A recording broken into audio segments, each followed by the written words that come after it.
حضرت انس بن مالک رضی اللہ تعالیٰ عنہ ارشاد فرماتے ہیں کہ ہم نبی پاک علیہ السلام کی بارگاہ عالی مرتبت میں حاضر تھے۔ اچانک نبی پاک علیہ السلام نے مسکرانا شروع کیا، یہاں تک کہ میرے پیارے محبوب صلی اللہ تعالیٰ علیہ وسلم کے مقدس دانت مبارک ظاہر ہو گئے۔ اور صحابہ فرماتے ہیں جب حضور مسکراتے تو دانتوں سے ایسا نور نکلتا تھا کہ مسجد نبوی شریف کی دیواریں بھی روشن ہو جاتی تھی۔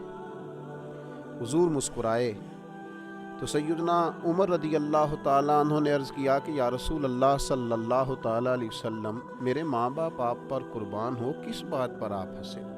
تو نبی پاک صلی اللہ تعالیٰ علیہ وسلم نے فرمایا، میرے دو امتی قیامت کے دن اللہ کی بارگاہ میں کھڑے ہوں گے اور ان میں سے ایک عرض کرے گا، یا اللہ، اس میرے بھائی نے مجھ پر ظلم کیا تھا، میرے اوپر اس نے جبر کیا تھا، تو مجھے اپنا حق اس سے لے کر دیا جائے۔ تو حضور علیہ السلام فرماتے ہیں اللہ تعالیٰ اس شخص سے فرمائے گا کہ اپنے بھائی کو اس کا حق دو۔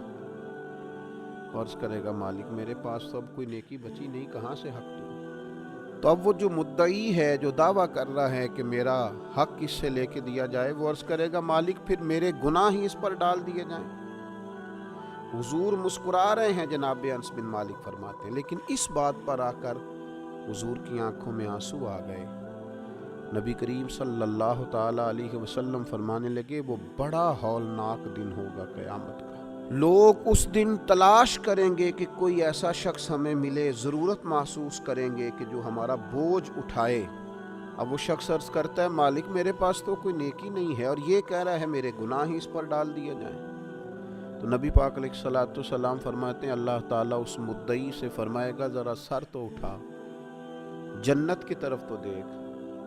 تو وہ جنت کی طرف سر اٹھا کر دیکھے گا اور دیکھ کر عرض کرے گا، مالک میں ایک چاندی کا شہر دیکھ رہا ہوں جس میں سونے کا محل بنا ہوا ہے، ہیرے جواہرات سے مرصع ہے وہ محل۔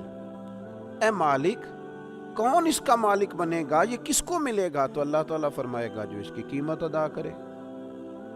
تو وہ عرض کرے گا، مالک اس کی قیمت کون ادا کرے گا؟ تو اللہ تبارک و تعالیٰ فرمائیں گے، تو بھی اس کا مالک بن سکتا ہے۔ تو بڑے تجسس سے، بڑے شوق سے عرض کرے گا، مالک میں کیسے مالک بن سکتا ہوں؟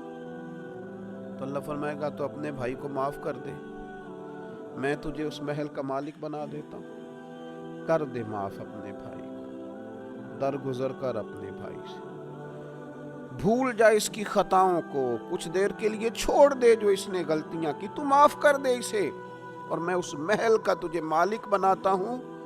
نبی پاک صلی اللہ تعالیٰ علیہ وسلم ارشاد فرماتے ہیں، وہ فوراً عرض کرے گا، مالک میں نے اپنے بھائی کو معاف کیا۔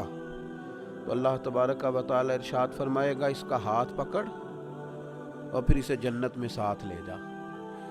جا، گویا میں نے اسے بھی جنت دی۔ یہاں شارحین حدیث نے لکھا ہے کہ یہ جس کو کہا جا رہا ہے کہ اس کو پکڑ کے جنت میں لے جا، اگرچہ اس سے غلطیاں ہوئی لیکن بعد میں اس نے توبہ سچی کی، اس نے اللہ کی بارگاہ میں گڑ گڑا کے معافیاں مانگی، اس نے کوشش کی حق ادا کرنے کی۔ لیکن اگر کچھ کمیاں رہ گئیں تو چونکہ سچا تھا، ادا کرنا چاہ رہا تھا، کچھ باتوں پہ پہنچ نہ سکا، تو آج اللہ تبارک و تعالی اس کی طرف سے لوگوں کو صلہ عطا کر رہا ہے۔ اللہ فرماتے ہیں، اس کا ہاتھ پکڑ اور جنت میں لے جا۔ اللہ کے محبوب صلی اللہ تعالیٰ علیہ وسلم نے نتیجے کے طور پر، رزلٹ کے طور پر یہاں ایک بات ارشاد فرمائی۔ حضور فرمانے لگے، اللہ تعالیٰ سے ڈرو اور باہمی معاملات درست رکھو، اللہ تبارک و تعالیٰ قیامت کے دن مومنوں میں صلح کرائے گا۔ تو تم یہیں اپنے معاملات کو درست رکھو۔ اب مجھے بتائیے، ایک تو یہ نتیجہ نکلا کہ مالک کریم کتنا ہے، مہربان کتنا ہے، توبہ کرنے والے پر عطا کتنی۔